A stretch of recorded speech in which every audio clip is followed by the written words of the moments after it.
Здравствуйте, меня зовут Тамила Амаглобели, и сегодня мы с вами будем готовить блюдо грузинской национальной кухни, называется хинкали. Для этого нам понадобится мука и вода для теста.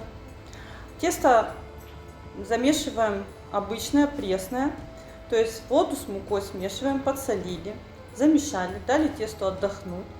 Потом взяли и сформировали из этого теста вот такие вот небольшие шарики. Их раскатываем и потом будем наполнять начинкой. Что у нас входит в начинку? Смешиваем в фарш говядину и свинину. Свинину лучше брать пожирнее, чтобы она дала сок. Туда же добавляем лук, перчик, зелень, приправу грузинскую, хмели сунели и сушеную кинзу. Все это перемешиваем. Можно через мясорубку, но правильнее будет рубленое мясо. То есть маленькими кусочками его нарезать и перемешать. И у нас получится приблизительно вот такой фарш. Вот такой. Потом берем ложечкой этот фарш и заправляем те кусочки теста, которые мы заготовили.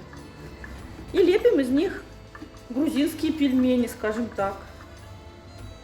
Вот.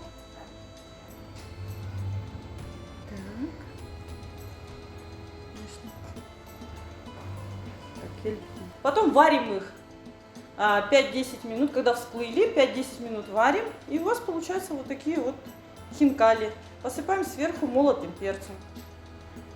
Приятного аппетита!